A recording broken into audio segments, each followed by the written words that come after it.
My dear friends, I'm Professor Wayam Khan, and this is the part 8 of our unit number 1 Properties, Structure of Materials, and Strengthening Mechanism of our subject Materials and Metallurgy. Now, in today's video, we will see the continuation part of our last video of types of cooling curves. We have studied the types of cooling curve for pure metals and for solid solution alloy, and in today's video we will study the cooling curve for eutectic alloy and off eutectic alloy. Okay, now before proceeding to that, I'll request you to subscribe my channel, like this video and share this video. Let us begin. Now, cooling curve for binary eutectic alloy. Today we have to study the cooling curve, okay, for a binary eutectic alloy. Now, before proceeding to that, I'll explain to you what is the meaning of eutectic alloy or what is meaning of binary eutectic alloy. Now, binary eutectic alloy is a homogeneous mixture of two solids. ये homogeneous mixture है दो solids का, which forms at a constant temperature, जो एक constant temperature पे form होता है whenever you are cooling a molten metal, okay, and it melts during heating at a constant temperature. तो इसको हम ज़्यादा बेहतर तरीके से समझ सकते हैं with the help of this diagram. इस डायग्राम, इस रिएक्शन की मदद से हम क्या कर सकते हैं, इस बाइनरी यूटेक्टिक अलॉय को स्टडी कर सकते हैं. देखिए, बाइनरी बोलने के बाद में आता है दो. ओके, सो बाइनरी का मतलब क्या है, इसमें दो एलिमेंट्स रहेंगे, इसके दो पार्ट्स रहेंगे या दो कंपोजिशन रहेगी. ओके, अब यूटेक्टिक रहेगा जो है, तो यूटेक्टिक, सो यूटेक्टिक क्या रहता है, it's a homogeneous mixture of two solids. ये सॉलिड 1 और ये सॉलिड 2 का आपको क्या दिख रहा है, यहाँ पर होमोजीनियस मिक्सचर दिख रहा है. And this homogeneous mixture of solid 1 and solid 2 is formed when a metal or when an alloy of two constituents is cooled at a constant temperature. देखो, हम अलॉय बनाते वक्त क्या करते हैं, मेटल को मेल्ट करते हैं. ओके, इस मोल्टन मेटल में हम उसके अलॉइंग एलिमेंट्स डालते हैं, मतलब जो भी हमको ऐड करना है. ओके, ये डालने के बाद में हम उसको अच्छे से मिक्स करते हैं और उसको बाद में क्या किया जाता है, कूल किया जाता है, जिस प्रोसेस को हम बोलते हैं सॉलिडिफिकेशन प्रोसेस. ओके, अब इस सॉलिडिफिकेशन प्रोसेस में क्या होता है कि जो भी अलॉइंग एलिमेंट है और जो भी हमारा पेरेंट मेटल है, इसके बीच में बॉन्ड फॉर्म होता है, but in some cases the structure of these elements are different. ये दोनों का भी स्ट्रक्चर कई बार डिफरेंट रह सकता है. तो ऐसे कंडीशन में जब ये सॉलिडिफाई होते हैं, तो ये सॉलिडिफाई होने पर अपनी अपनी फेजेस, मतलब अपने अपने अलग अलग स्ट्रक्चर क्या करते हैं, सॉलिड स्टेट में हमको दिखाते हैं. जैसे कि यहाँ पर सॉलिड स्टेट है, ये सॉलिड फेज है. इस फेज में हमारा मटेरियल S1 एक है और दूसरा एक है S2 है. मतलब इसका जो भी मिक्सचर था, इसमें का एक पार्ट S1 है और दूसरा पार्ट S2 है. ओके, ये जो भी ट्रांसफॉर्मेशन है, इस ट्रांसफॉर्मेशन को यूटेक्टिक ट्रांसफॉर्मेशन बोला जाता है. कोई भी एक लिक्विड रहेगा, कोई भी एक लिक्विड रहेगा, इसको जब आप कूल करोगे तब इसमें अगर आपको दो सॉलिड फेजेस नजर आती है, कितनी फेजेस, दो सॉलिड फेजेस अगर नजर आती है, तो इसको हम बोलते हैं यूटेक्टिक अलॉय. इस अलॉय को क्या बोलते हैं हम, यूटेक्टिक अलॉय. ओके, अब ये जो ट्रांसफॉर्मेशन है, इसके लिए एक तो टेम्परेचर रिस्पॉन्सिबल है, दूसरा इसका कंपोजिशन रिस्पॉन्सिबल है. मतलब इसमें जो परसेंटेज में आप अलॉइंग करोगे, उस हिसाब से क्या होगा, इसका जो सॉलिड अलॉय है वो फॉर्म होगा. Okay, now again one more time, binary eutectic is a homogeneous mixture of two solids which forms at a constant temperature during cooling and it melts during heating at a constant temperature. Okay, एक liquid से दो solid मिल रहे हैं, simple language में अगर बोले, एक liquid से कूलिंग पर दो सॉलिड अगर मिल रहे हैं तो इसको बोलते हैं यूटेक्टिक ट्रांसफॉर्मेशन, और उस अलॉय को बोलते हैं यूटेक्टिक अलॉय।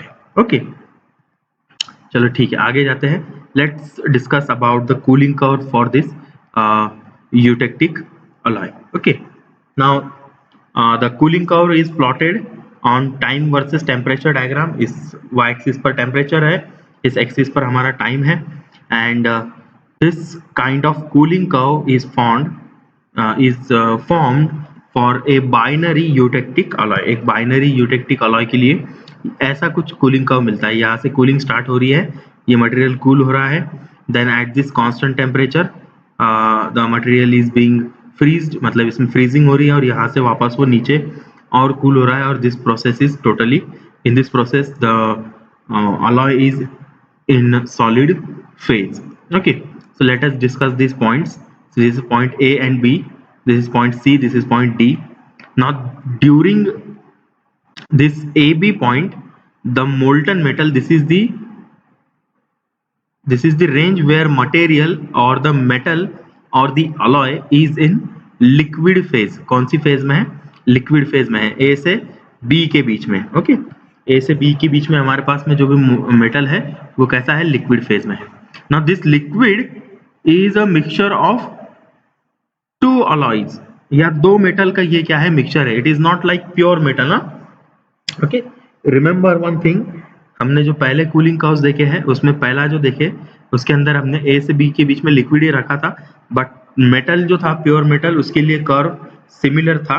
ओके, देन हमने सॉलिड सॉल्यूशन वाला लिया, उसमें कर्व थोड़ा सा इंक्लाइंड था, ये बी टू सी पार्ट जो है वो इंक्लाइंड था, बट यहाँ पर कर्व जो है बाइनरी यूटेक्टिक का ये प्योर मेटल के जैसा ही नजर आ रहा है, but the phases are different. Okay, now for binary eutectic alloy, this liquid is made up of two elements.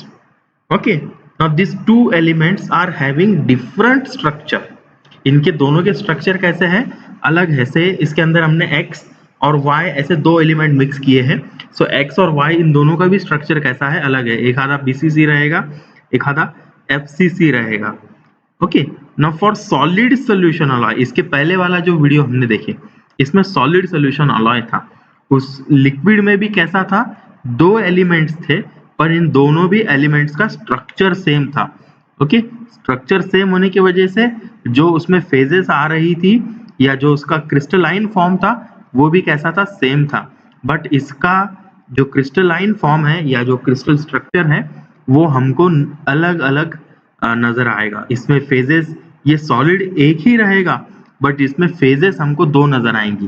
कैसी नजर आएंगी? So from A to B the mixture of binary eutectic alloy is in liquid phase. Now from B point the freezing process starts and it get completed at point C. वो point C पर complete होती है। Whenever the freezing process starts, the phase of solid starts to appear in the molten metal. जो भी metal रहेगा इसके अंदर, जो भी अलॉय रहेगा इसके अंदर सॉलिड की फेज आना शुरू होती है। ओके, सो कुछ अमाउंट यहाँ से फ्रीजिंग शुरू हुआ है, तो पूरा के पूरा मेटल एक साथ फ्रीज होगा क्या? नहीं, कुछ अमाउंट फ्रीज होगा। तो इस कुछ अमाउंट वाले सॉलिड में एक फेज रहेगी सॉलिड 1 और दूसरी फेज रहेगी solid 2। Now this solid 1 is the phase और is a solid form of your element X, and this S2 say it is a solid form or solid phase of your element Y. So X का S1 दिखेगा और Y का S2 दिखेगा, और साथ ही साथ में दोनों का जो लिक्विड फॉर्म है वो भी वहां पर प्रेजेंट रहेगा। And this liquid form will last up to the point C, मतलब C पॉइंट तक वो लिक्विड फॉर्म हमको नजर आएगा। Beyond this C point there won't be any liquid form. There will be only a mixture of solid 1 and solid 2 both combined together. दोनों भी एक दूसरे से bonded रहेंगे। कैसे रहेंगे? bonded. वो अलग अलग नजर आ रहे हैं, there is difference in phase but they are bonded together. Okay, जैसे कि हमारा जो एक आधा प्लाईवुड का अगर आप एग्जांपल लेंगे तो प्लाईवुड में दो शीट्स एक दूसरे को बॉन्डेड रहती है, बट दोनों भी शीट्स की डायरेक्शन कैसी रहती है? अलग अलग रहती है। ओके, सो ये जो डायरेक्शंस है, दीज आर से your phases solid 1 and solid 2, and जो बॉन्ड बनाया है that is your complete mixture of S1 and S2. Okay, now from point C to D the material is totally in solid form but this mixture is of S1 and S2. ये दोनों भी solid का mixture रहेगा. This will be the solid phase of your binary eutectic alloy. Okay, now let us apply the Gibbs phase rule to this diagram. इस diagram को हम Gibbs phase rule लगाते हैं. हमने गिब्स फेज रूल देखा था. क्या है Gibbs phase rule? It is P plus F is equals to C plus 1. So let us apply Gibbs phase rule to this region AB. AB region को apply करते हैं. क्या है Gibbs phase rule? P plus F is equals to C plus 1. Okay, then इस particular region में कितनी phases है? There is only one phase that is liquid. कितने कंपोनेंट्स है? 2 कंपोनेंट्स है. कैसे क्या? Because this is binary eutectic alloy, मतलब 2 एलिमेंट्स का बनाया हुआ अलॉय है. इसके लिए कंपोनेंट्स कितने हैं? 2 है. So therefore your F will be equals to 2. जो डिग्री ऑफ फ्रीडम है यहाँ पर कितना मिल रहा है हमको? 2 मिल रहा है. 2 का मतलब क्या है कि इसका टेम्परेचर भी आप चेंज कर सकते हैं, कंपोजिशन भी चेंज कर सकते हैं without changing the phase in the region AB. AB के रेंज में कहीं पर भी टेम्परेचर चेंज करो, कहीं पर भी कंपोजिशन चेंज करो, आपका फेज जो रहेगा वो लिक्विड ही रहेगा. It won't change in between A to B. So this kind of system is called as bivariant system. Okay, now let us go for region BC. BC region में apply करते हैं flip. Okay, now in region BC there are 3 different phases. Now this solid, there is a solid state. Okay, solid state है, but solid state में भी 2 phase हैं. S1 phase है और S2 phase है. मतलब X का जो था वो S1 हो गया और Y जो था उसका S2 हो गया. ओके, और जो लिक्विड मिक्सचर है वो तो अभी भी हमारे सॉलिड के साथ में मिला हुआ है. Okay, the total liquid is not solidified because this is in the region BC. Now this horizontal line means the temperature is constant. यहाँ पर temperature कैसा है? Constant है. Okay, now this is one phase, this is another phase, this is another phase. So phases कितनी हो गई यहाँ पर? 3. Component as usual 2 ही component है. So हमारा F जो आता है it comes to be 0. That means this system is invariant. B to C में जो सिस्टम है वो कैसी है? इनवेरिएंट है, चेंजेस नहीं कर सकते. टेम्परेचर कम करोगे तो सॉलिड बन जाएगा पूरा, टेम्परेचर बढ़ाओगे तो सभी लिक्विड बन जाएगा. ओके, तो इसलिए this is invariant. Now from C to D number of phases 2 है, नंबर ऑफ फेजेस 2 है, कंपोनेंट्स 2 है. So your F is equals to 1. That means it is an univariant system. Okay, you can change temperature without affecting your phase. Okay, without affecting your phase. So this is cooling curve for binary eutectic alloy. Now let us go for cooling curve for an off eutectic alloy. देखो हमने eutectic alloy सीखा. eutectic alloy क्या है? एक liquid है, उससे 2 solid मिलते हैं.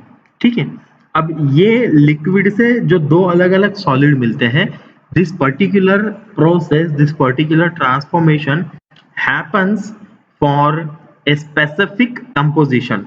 एक स्पेसिफिक परसेंटेज ऑफ मटेरियल के लिए ये प्रोसेस होती है. अगर इस परसेंटेज को कम या ज़्यादा किया जाए तो इसमें चेंजेस आ सकते हैं. अब चेंजेस कैसे आ सकते हैं? जैसे कि अगर मैं इस कंपोजिशन से अगर मैं वैल्यू कम करता हूँ, जैसे कि मुझे इसमें 0.5% जो है वो मुझे Y मिलाना है. कितना मिलाना है? X के अंदर Y कितना मिलाना है? 0.5%. जब जाके मुझे मिलेगा यूटेक्टिक ट्रांसफॉर्मेशन, यूटेक्टिक अलॉय मिलेगा. If it happens that I add 0.3, मतलब 0.5 से मैंने कम ऐड किया, तब भी यूटेक्टिक अलॉय बनेगा, but that specific alloy will be called as hypoeutectic alloy. मतलब it will be off from the original composition. Original composition से वो कैसा रहेगा? Off रहेगा.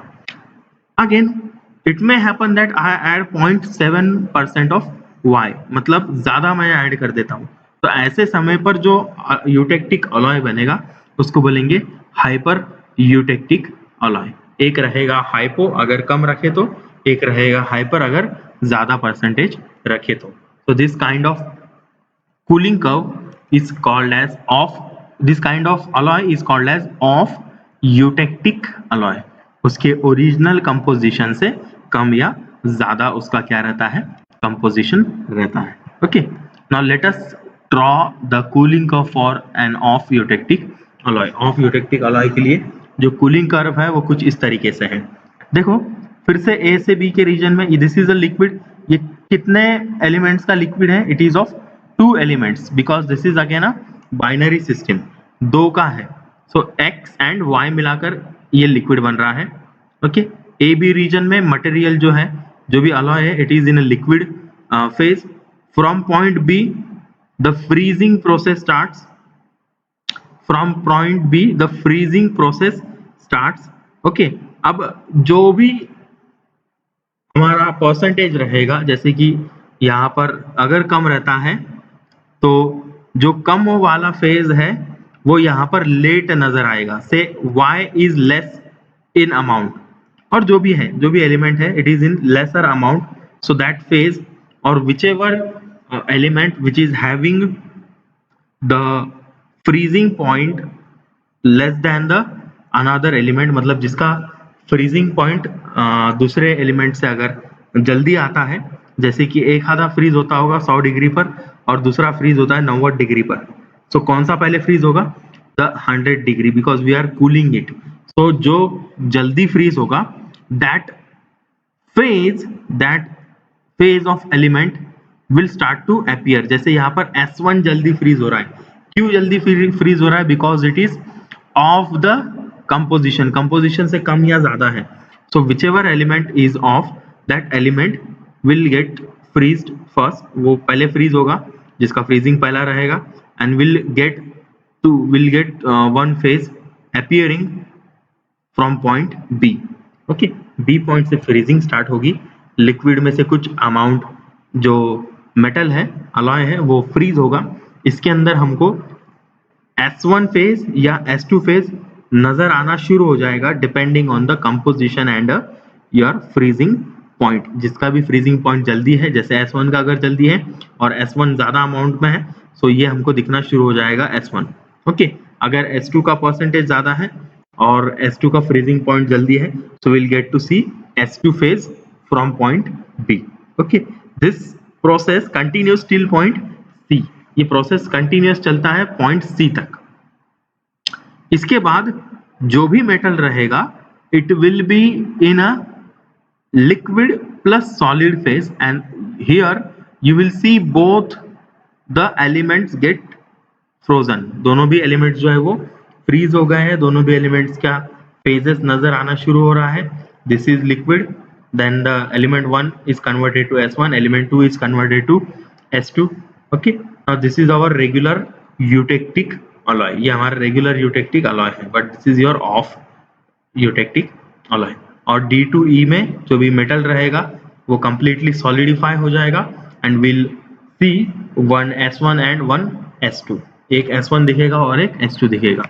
तो इस तरीके से है हमारा बाइनरी ऑफ यूटेक्टिक अलॉय का cooling curve. Now let us apply Gibbs phase rule to this one। okay, now let's apply Gibbs phase rule। okay, now by applying Gibbs phase rule to region AB, the number of phases 1, so P is equals to 1, composition 2 है, so your system is bivariant, degree of freedom 2 है, so your system is bivariant। for region BC the degree of freedom is 1, that is univariant because number of phases is 2 here, liquid and either solid or solid 1 or solid 2, so the system is univariant। For CD region the degree of freedom is 0 because the system is invariant, you cannot change temperature and composition or composition without changing the phase। okay, now here D2E, again the system is univariant because the number of phases is 2। so this is all about your binary of eutectic alloy. Now remember one thing, the start of solidification process is called as liquidus point. जहां से solidification process start होती है, ये material cool हो रहा है, यहाँ से फ्रीजिंग स्टार्ट हो रहा है, तो start of freezing is called as liquidus point, उसको बोलते हैं liquidus. So point B here is liquidus because above this point the alloy, the metal is in liquid state. Okay, and the end of solidification is called as solidus. That means this point D, जहां पर solidification पूरी तरीके से खत्म हो रहा है, इसके नीचे जो भी मेटल रहेगा, below this point the metal is in totally solid state. That's why this is called as solidus, and above this point the metal is in liquid, so this is called as liquidus point. Okay, this was all about the cooling curves of the eutectic alloy and of eutectic alloy. Okay, now this was all about today's lecture. So thanks for watching it. Please stay safe, stay at home, and keep learning. Thank you.